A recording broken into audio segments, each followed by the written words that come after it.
I've been do a lot of work these days with athletes on. Have you heard of the concept of the hedonic treadmill?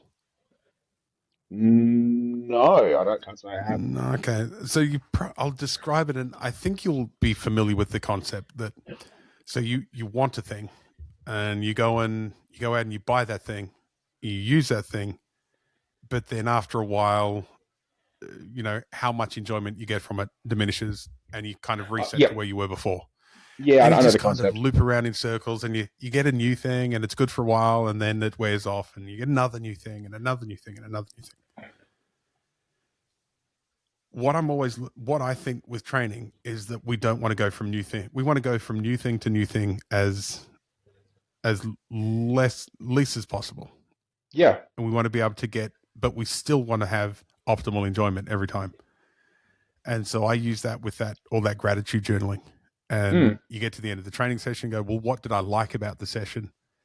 We do a lot of, I call it a post flow reflection or visualization. You go back through and almost like relive and savor how good that session was, or the good bits that you did, at least the bits that you want to remember and retain. And so that way you're resetting the treadmill. You don't need another new thing every time you come back around to that, because you actually celebrated it. You displayed gratitude for it. You get all that oxytocin and cool, happy hormone stuff at the end. You've done, you've finished the flow cycle. You've gone all the way around the loop.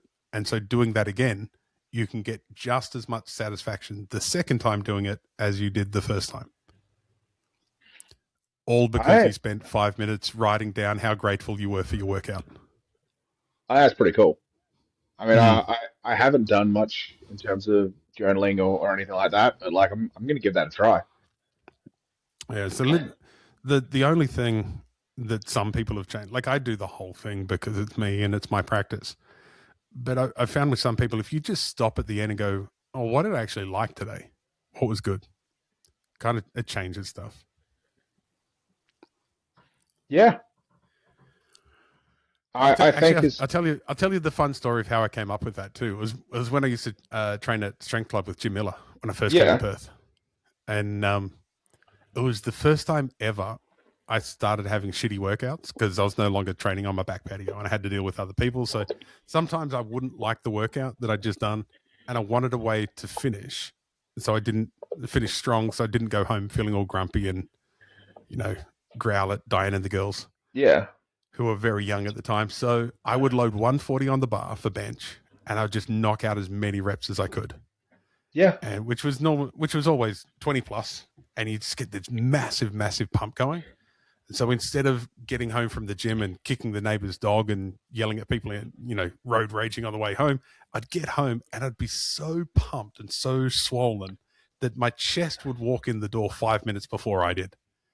And yeah, it's hard to feel bad when you have a massive pec pump going, right? Like you always feel good about yourself. So I could have the worst night out at the gym and then do a set of 20 at 140. And I go, oh man, that was a great workout. I feel good. And then my attitude towards everything else I did in the workout changed as well, because our thoughts are actually determined more by our present bodily state than anything else. So I can yeah. reinterpret everything I did of going, oh no, that was really good. I did this well, and so, start finding valuable things that I can take from the workout. But it all started with finding something to be grateful for. And so I just created the bench thing. And I was always grateful for that. But now I do it without having to do 20 reps at 140. I just write it down in I my journal. That was really cool. I liked it.